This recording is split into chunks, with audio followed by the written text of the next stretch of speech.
का ये सीक्वेंस है, इसे आप पहचानिए और इसमें आप बताइए कि इसमें नेक्स्ट टर्म क्या होगा। इस सीक्वेंस का पैटर्न पहचानिए और आप बताइए कि नेक्स्ट टर्म क्या होगा। 54 हो जाएगा, ठीक है ना। आपने बताया कि इसमें नेक्स्ट टर्म आ जाएगा 54।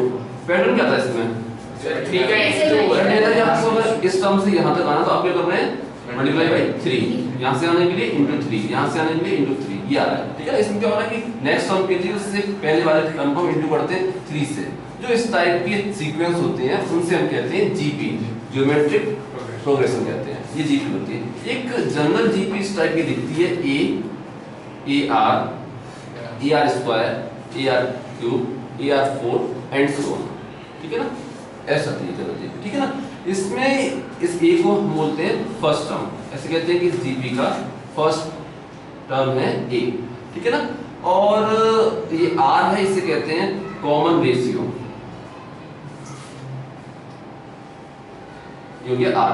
आप क्या करो, इस एक सीरीज है इसके, इसका कोई भी एक टर्म आप ले लो, उसको उससे जस्ट पहले वाले टर्म से आप डिवाइड करो। जैसे ए आर क्यूब का टर्म, इसको आपने ए आर स्क्वायर से डिवाइड किया, क्या मिलेगा आपको आर, ठीक है। तो ऐसे अगर किसी जीपी का कॉमन रेशियो फाइंड करना हो, क्या करो, कोई भी एक टर्म उसको आप ले लो, उसको उससे ठीक पहले वाले टर्म से डिवाइड कर दो, ऐसे करके कॉमन रेशियो सॉल्व हो जाता है जीपी का, ठीक है ना। ऐसा होता है। अब देखिए मैं आपसे कहता कि इस जीपी का फोर्थ टर्म दिया चुका, फिफ्थ टर्म फाइंड करिए। क्या करेंगे आप, मैं कहूंगी इस जीपी का फिफ्थ टर्म फाइंड करिए। आप करेंगे, आप सिंपली 54 को 3 से मल्टीप्लाई कर देंगे, क्या आ जाएगा 162 आ गया। अब मैं कहूंगी इस जीपी का 50th टर्म फाइंड करिए। अब कैसे निकालोगे, ठीक है ना। अब इसमें अगर ऐसे करना कि फिफ्थ टर्म आ गया 162, इसके बाद 6 7 8 9 करते करते 50 तक पहुंचना प्रैक्टिकली इम्पॉसिबल हो जाएगा, ठीक है ना। तो क्या होता है, इस टाइप की प्रॉब्लम्स को सॉल्व करने के लिए हमें एक जनरल फॉर्मूला रिक्वायर्ड होता है, ठीक है ना। इसलिए आपको देखिए कि इस सीरीज का पैटर्न पहचानिए। इसमें देखिए ये इस सीरीज का फिफ्थ टर्म है, first second third fourth fifth term है, ये सीरीज का फिफ्थ टर्म है, ठीक है ना। इसमें आ रहा है AR4, ये सीरीज का फोर्थ टर्म है। इसमें आ रहा है AR3, ठीक है ना। ये है थर्ड टर्म AR स्क्वायर, यानी क्या हो रहा है कि R की पावर 1 कम आती है, ठीक है। तो ऐसे कर सकते हैं कि जीपी का TN, जीपी का nth टर्म, ये इक्वल होगा AR पावर n-1, ये फॉर्मूला बन जाता है इसके लिए, nth टर्म का फॉर्मूला ये होता है, ठीक है। नोट कर लीजिए इसे। अब देखिए मैं इसमें अगर ऐसे कहूं कि इस जीपी का लास्ट टर्म L है, अब आपको बताना है इस जीपी का सेकंड लास्ट टर्म क्या होगा, बताइए। L अपॉन R, ठीक है ना। हो क्या रहा है कि अगर आप यहां से आगे जा रहे हो, ठीक है ना, अगर आप राइट साइड मूव कर रहे हो तो आप R से आप मल्टीप्लाई करते हो, और अगर आप लौट के पीछे आ रहे हो तो क्या करोगे, R से डिवाइड करोगे, ठीक है। तो सेकंड लास्ट टर्म क्या हो जाएगा, L upon R। Third last term क्या होगा, L upon R square. Fourth last L upon R cube. आप देखेंगे फोर्थ लास्ट में क्या आ रहा है, L upon R cube. Third last में R स्क्वायर आ रहा है, ठीक है ना। क्या होता है कि पावर 1 कम रहती है, तो आप ऐसे कह सकते हैं कि nth टर्म फ्रॉम n, इसका फॉर्मूला बनेगा, ऐसे मान लेते हैं स्मॉल tn, ये हो जाएगा L upon R to power n-1, और L क्या है यहाँ पर, लास्ट टर्म, ये फॉर्मूला होता है।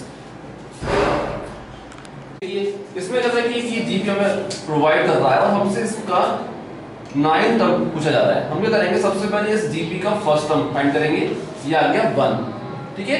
फिर इसका कॉमन रेशियो, और ये हो जाएगा 4/1, इट मींस 4 आ गया कॉमन रेशियो, ठीक है ना। हमें फाइंड करना T9, Tn के लिए फॉर्मूला होता है ARn-1, T9 क्या हो जाएगा, क्योंकि A की वैल्यू थी 1, R की वैल्यू 4, इसकी पावर हो जाएगी 9 - 1, इट मींस 8, तो आंसर आ गया 4 के पावर 8। सॉल्व कीजिए, ठीक है। देखिएगा इसमें कह रहा है कि ये जीपी है, हमें इसका 10th टर्म फाइंड करना है, ठीक है। आप देखेंगे कि इस जीपी का फर्स्ट टर्म है -3/4, कॉमन रेशियो क्या करेंगे इसके लिए, आप इसका करते हैं 1/2 अपॉन यानी दिस अपॉन दिस, ये हो जाएगा -3/4। सॉल्व करिए कितना आ रहा है बताइए। ये कॉमन रेशियो कितना आ रहा है इसका, -2/3। या कॉमन रेशियो हो गया। फाइंड करना था T10 और Tn का फॉर्मूला ये होता है T10 क्या हो जाएगा, ये हो जाएगा a की वैल्यू है -3/4, ये सॉल्व करें, ठीक है ना, ऐसे छोड़ देंगे इसे, ठीक है। इसमें क्या है कि हमें इस जीपी का 12 टर्म फाइंड करना है। हमने इस जीपी का फर्स्ट टर्म फाइंड किया, ये आ गया 1/a³ इसका कॉमन रेशियो r। इसलिए क्या करा कि एक टर्म ये लिया, इसको इससे ठीक पहले वाले टर्म से डिवाइड कर दिया, इट मींस a5x5/ax। ये आ गया a4x4, ये आ गया कॉमन रेशियो आ गया। और जनरल टर्म का फॉर्मूला होता है arn-1। इससे आप कह सकते हैं कि T12 is equal to 1/a³x³ into r था a4x4 और होल टू पावर 11। सॉल्व करिए कितना आ रहा है बताइए। a की पावर हो जाएंगी, ये हो गया 44 - 3 41, ये हो जाएगा ax होल टू पावर 41, ये आंसर आ गया, ये आ गया T12। इसमें क्या था कि हमें इस जीपी का Tn फाइंड करना है। इस जीपी के लिए हमें nth टर्म फाइंड करना था। हमने क्या किया था, सबसे पहले जीपी का फर्स्ट टर्म फाइंड किया, ये आ गया √3, ठीक है ना। फिर हमने सॉल्व किया इसका कॉमन रेशियो। इसके लिए क्या किया, कोई भी एक टर्म चूज किया और उससे जस्ट पहले वाले टर्म से डिवाइड कर दिया, ये देगा हमें 1/3, ये आ गया कॉमन रेशियो आ गया, ठीक है ना। Tn क्या हो जाएगा, ये होता है arn-1। इस केस में Tn हो गया, a की वैल्यू थी √3 और r की वैल्यू है 1/3 और होल टू पावर n-1, ये आंसर आ गया इसका। देखिए इसमें क्या था कि इस जीपी का हमें fourth term from and find करना है।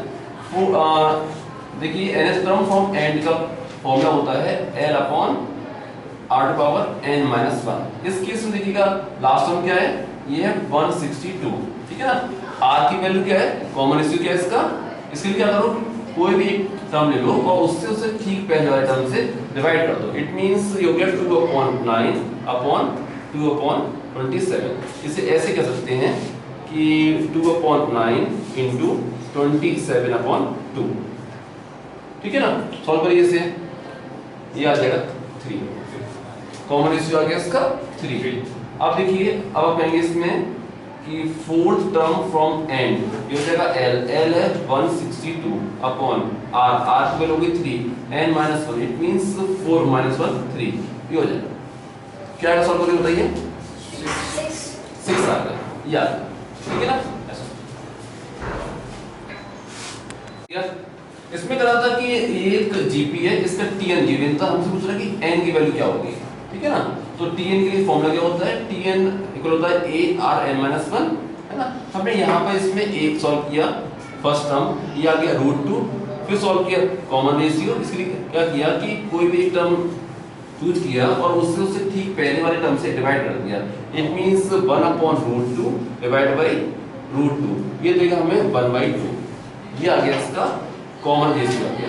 ध्यान रखिए फॉर्मूले में, ठीक है। Tn की वैल्यू थी 1/512√2, ठीक है ना। ये Tn की वैल्यू हो गई इज इक्वल टू a माने फर्स्ट टर्म ये है √2 और r की वैल्यू थी 1/2 होल टू पावर n-1। यहाँ से n की वैल्यू हमें सोचनी थी कि n क्या होगा, √2 नीचे आ जाएगा, √2 × √2 2 और 512 × 2, ये हो गया 1024, ये इक्वल हो गया 1/2 की पावर n-1। ये हमें अच्छे से आता है कि ये होता है 1/2 की पावर 10, ठीक है ना।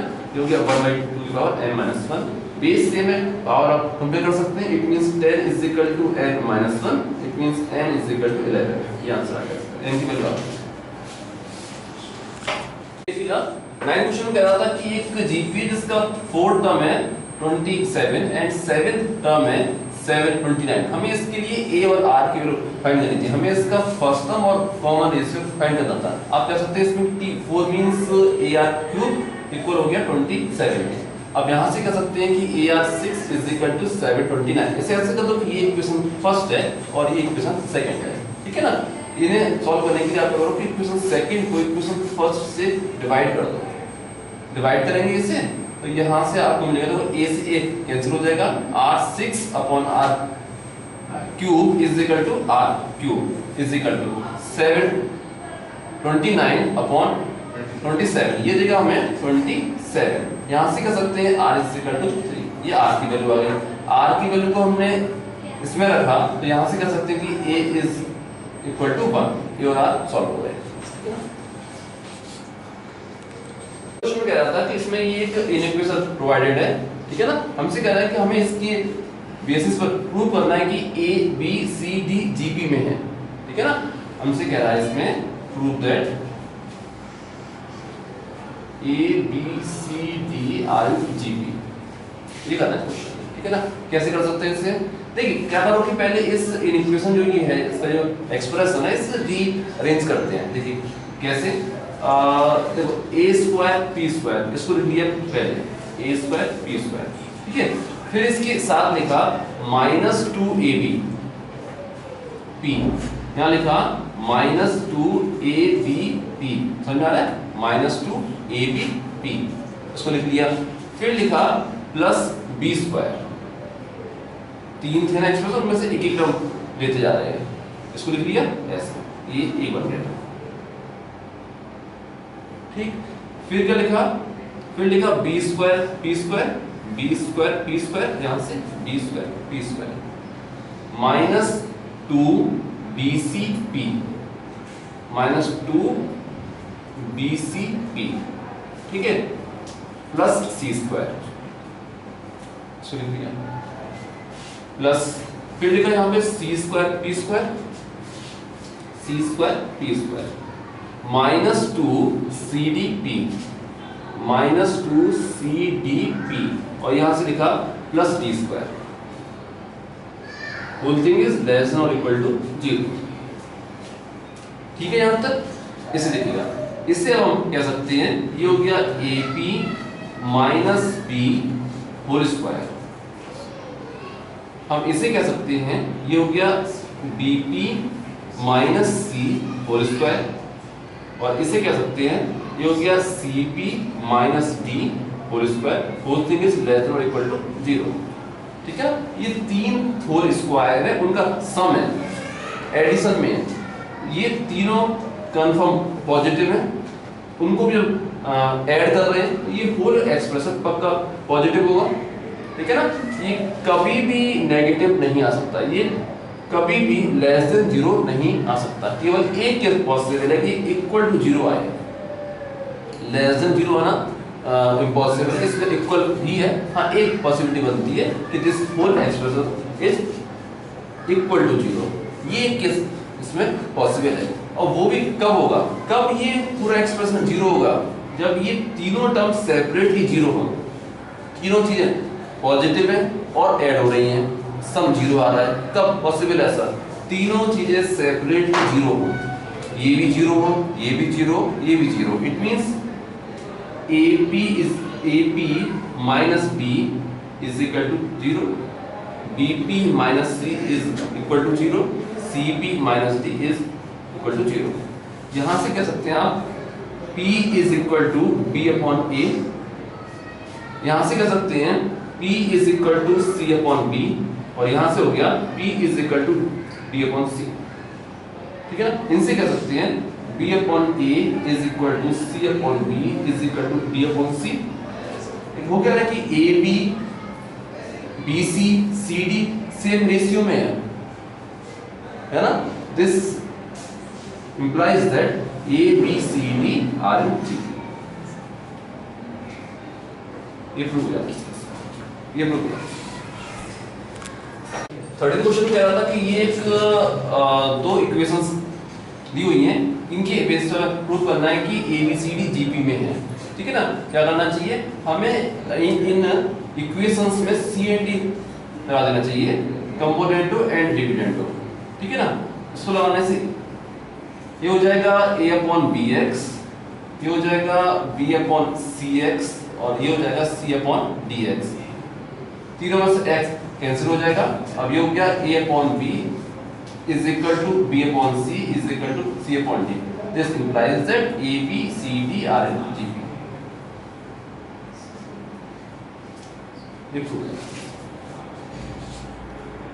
देखिएगा इसमें क्या रहता है कि एक जीपी है जिसका फोर्थ टर्म इक्वल है उसके सेकंड टर्म के स्क्वायर के. इट मींस यहां से कह सकते हैं कि a r cube is equal to a r whole का स्क्वायर. और ऐसे कह रहा है कि इसका फर्स्ट टर्म है -3. It means a is equal to -3. और यहां से हमें इसका सेवंथ टर्म हमसे पूछ रहा था. ठीक है ना. देखिए यहां से कह सकते हैं कि a r cube is equal to a square r square. ठीक. A square r square. यहां से आर स्क्वायर से आर स्क्वायर कैंसिल हो जाएगा. यहां बचेगा r is equal to a बचेगा. ठीक है ना. यहाँ बचेगा r और यहाँ बचेगा एक a बचेगा. r is equal to a और a की वैल्यू थी -3 तो r की वैल्यू आ गई -3. r भी हो गया -3 और a भी हो गया -3. यहाँ से हमें फाइंड करना था t7. t7 means ar6 a की वैल्यू -3 और r की वैल्यू -3 पावर 6. इट मींस -3 की पावर 7. ये कह सकते हैं -3 की पावर 7. और ऑड है इसलिए नेगेटिव रहेगा. ठीक है ना.